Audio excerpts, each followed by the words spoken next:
স্বাধীন ভারতে কোনো জনপ্রতিনিধির পাবলিকের সঙ্গে গুলাগুলি মারপিট পাবলিক একদম মেরে মেরে পায়খানা প্রস্রাব করিয়ে পেন্টে কোনোদিন কোনো জনপ্রতিনিধিকে শেষ দিনে বিদায় দিয়েছিলেন নাকি?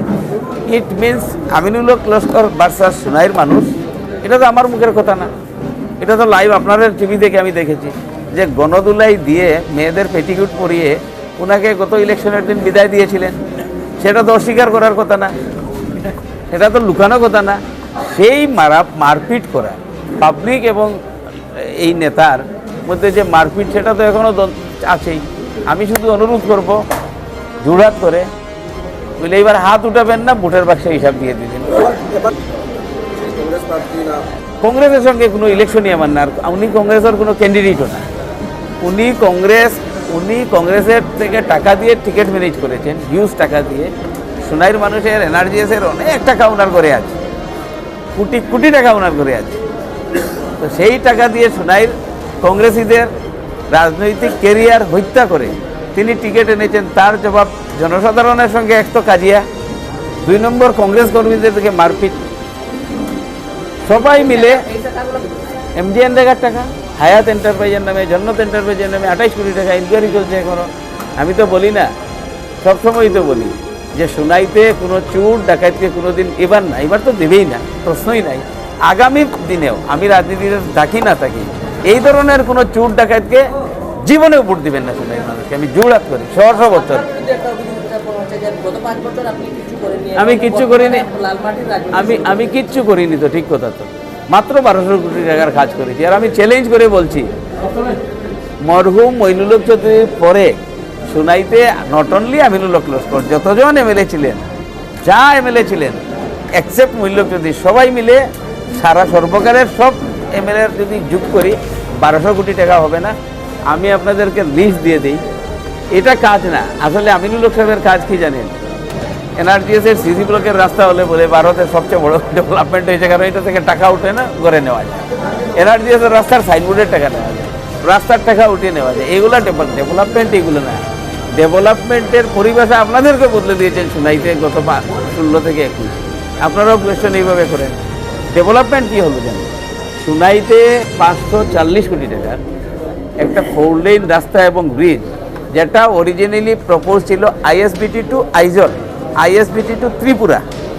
এই স্কিমটা আমি বিধানসভায় নির্বাচিত হওয়ার পরের দিন থেকে আমি স্টার্ট করি। তৎকালীন ডিসি কীর্তিজলি মহাশয়াকে নিয়ে মুখ্যমন্ত্রীর দ্বারস্থ হই, ওনার প্রপোজালটা অ্যামেন্ডমেন্ট করে এটা রংপুর থেকে কাশীপুর, ন্যায়গ্রাম, বাগপুর, বাদ্রিপাড়, শহীদপুর, সোনাবাড়িঘাট হয়ে কাবুগঞ্জ হয়ে এই রাস্তার অ্যালাইনমেন্ট চেঞ্জ করানো হয়। তার জন্য মুখ্যমন্ত্রী 3-3বার লেটারও দিয়েছেন, দিল্লিতে পার্সোনালি গিয়েছেন।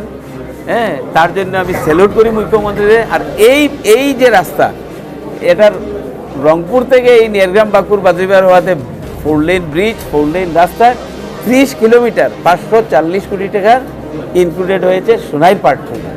কথাটা বুঝে যান, অনলি সোনাই পার্ট। এইটাই হলো সোনাইয়ের economically total Sonai change your main road. এটা কি ডেভেলপমেন্ট না? না এনআরজিএসের রাস্তা, 30 গাড়ি লালমাটি, ইন্টিগ্রেটেড ডিসি অফিস কার আহ্বানে হয়েছে, কার জায়গাতে হয়েছে, কোথায় হয়েছে? সার্কিট হাউস এখন কোথায় হচ্ছে?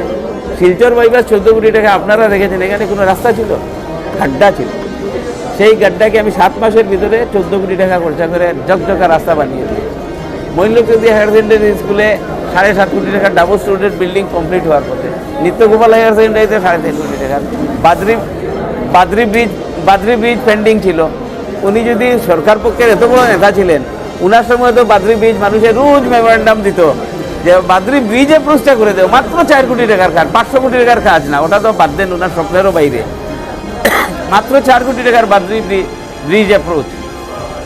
উনি বিধায়ক ছিলেন, সরকার পক্ষের ডেপুটি স্পিকার ছিলেন, ক্ষমতা হয়নি উনার বাড়ির সামনে সেই ব্রিজটার অ্যাপ্রোচ করা, এই উনার কর্মদক্ষতা। ডুংনিপাড়ের ব্রিজ অ্যাপ্রোচ হয়েছে, শিলঘাটের ব্রিজ আমার উত্থাপন করা বিধানসভাতে প্রশ্নের উত্তরে কনভিন্স হয়ে আমার মুখ্যমন্ত্রী সেখানে ব্রিজ দিয়েছেন। প্রায় 4 মাসে কমপ্লিট হবে, একদম ফাইনাল স্টেজে আছে। রাস্তার হিসাব আমি দেবো না, আপনারা অনুরোধ করবো একদিন গাড়ি নিয়ে ঘুরে চলে আসবেন, দনরির রাস্তা ঘুরে আসবেন। 20 কোটি টাকার ইরিগেশন হয়েছে। আপনারাদেরকে আমি অনুরোধ করি যে কোনো দিন দলীয়তে যাবেন, কৃষক ভাইদের জিজ্ঞেস করবেন এই ইরিগেশনে কী লাভ হয়েছে, পরিবর্তন আপনারা দেখবেন। আসামের ভিতরে একমাত্র একটা সমষ্টি যেখানে কৃষকদের মাঠে যাওয়ার রাস্তা পিচ আছে 1 কিলোমিটার, সেটা হলো সোনাই সাঁতরাগাছি।